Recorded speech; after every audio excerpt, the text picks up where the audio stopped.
Hello friend, स्वागत है आपका अपने चैनल आज क्लास में। जैसे आपको पता है कि क्वेश्चन बैंक का तैयारी शुरू हो चुका है और ये जो क्वेश्चन पेपर है ये 2013 का सामाजिक विज्ञान का क्वेश्चन पेपर है, जिसमें 20 ऑब्जेक्टिव प्रश्न पूछा गया था और इसी 20 ऑब्जेक्टिव प्रश्न को हम सॉल्व करके आपको बताएंगे।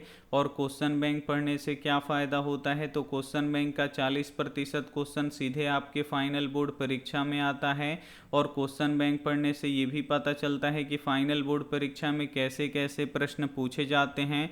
तो ये क्वेश्चन बैंक पढ़ने का फ़ायदा होता है। और अभी तक आप हमारे व्हाट्सएप ग्रुप में नहीं जुड़े हैं तो ये हमारा व्हाट्सएप नंबर है 87 89 30 7304। इस पे आपको बोलना है कि सर हमें ग्रुप में जोड़ दीजिए, तो हम आपको ग्रुप में जोड़ देंगे। तो आइए शुरू करते हैं पहले नंबर प्रश्न से।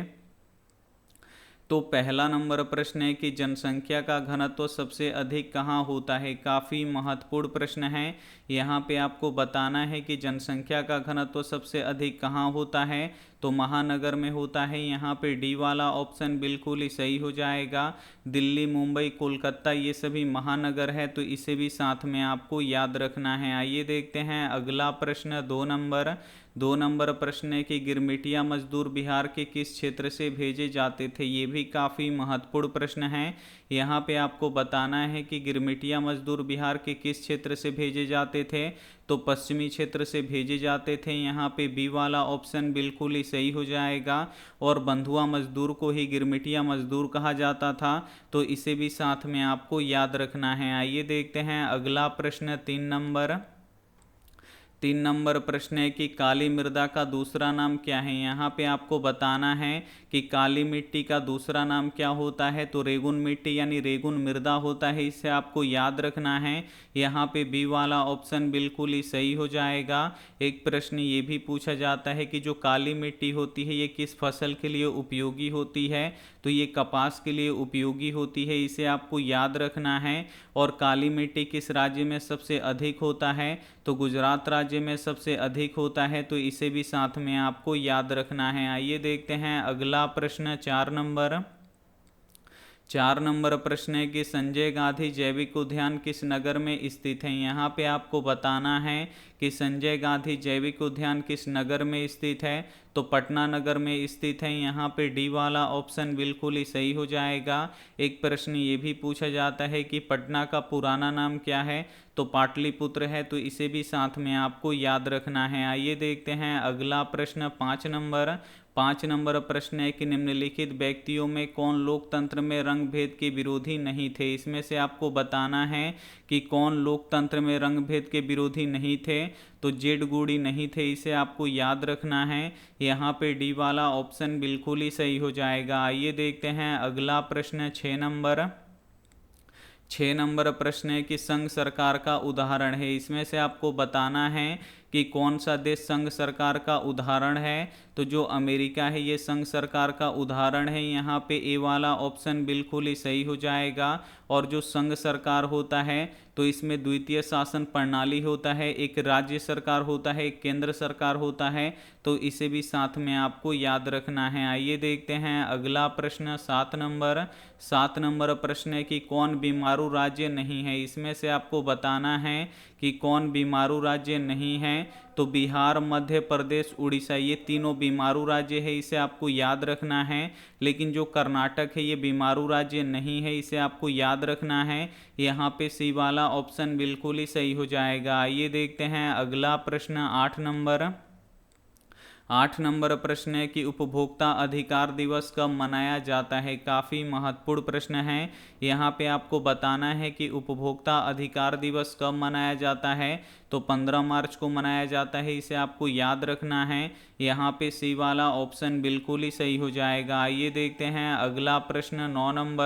9 नंबर प्रश्न है कि निम्न में से कौन प्राकृतिक आपदा नहीं है। इसमें से आपको बताना है कि कौन प्राकृतिक आपदा नहीं है, तो सुनामी प्राकृतिक आपदा होता है, बाढ़ भी प्राकृतिक आपदा होता है, भूकंप भी प्राकृतिक आपदा होता है। लेकिन जो आतंकवाद होता है ये मानव फैलाता है, तो ये मानवकृत आपदा होता है। तो यहाँ पे सी वाला ऑप्शन बिल्कुल ही सही हो जाएगा। आइए देखते हैं अगला प्रश्न। 10 नंबर प्रश्न है कि कृषि सुखाड़ होता है, यहाँ पे आपको बताना है कि कृषि सुखाड़ क्यों होता है। तो जल के अभाव में कृषि सुखाड़ होता है, यहाँ पे ए वाला ऑप्शन बिल्कुल ही सही हो जाएगा।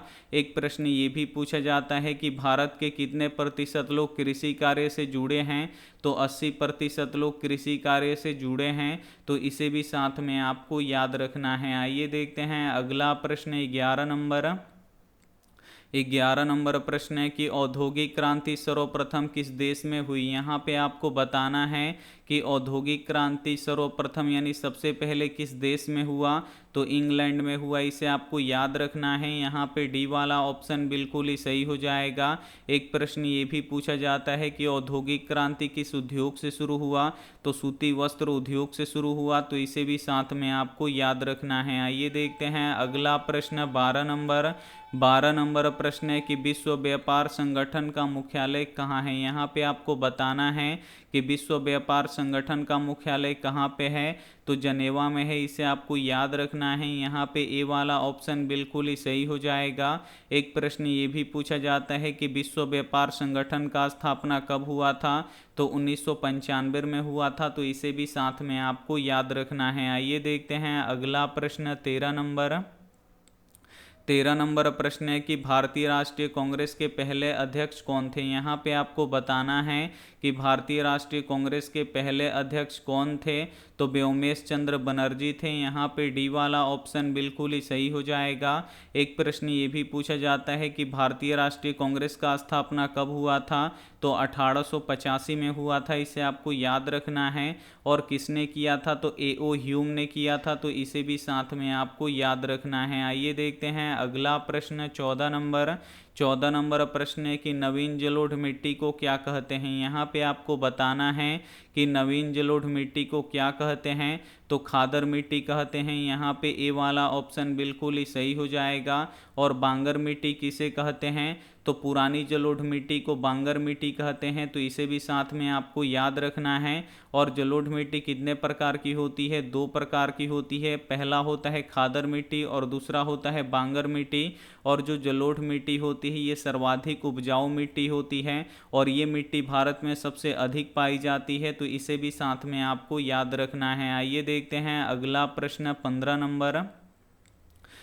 नंबर प्रश्न है कि भारत में संविधान सभा का गठन कब हुआ। यहाँ पे आपको बताना है कि भारत में संविधान सभा का गठन कब हुआ, तो 1946 में हुआ। यहाँ पे डी वाला ऑप्शन बिल्कुल ही सही हो जाएगा। और एक प्रश्न ये भी पूछा जाता है कि संविधान सभा का अध्यक्ष कौन थे, तो ये थे डॉक्टर राजेंद्र प्रसाद थे, तो इसे भी साथ में आपको याद रखना है। आइए देखते हैं अगला प्रश्न 16 नंबर प्रश्न है कि काली मिट्टी किस फसल के लिए उपयुक्त होता है। यहाँ पे आपको बताना है कि काली मिट्टी किस फसल के लिए उपयुक्त होता है, तो ये कपास के लिए उपयुक्त होता है, इसे आपको याद रखना है। यहाँ पे ए वाला ऑप्शन बिल्कुल ही सही हो जाएगा। और कपास को उजला सोना कहा जाता है, तो इसे भी साथ में आपको याद रखना है।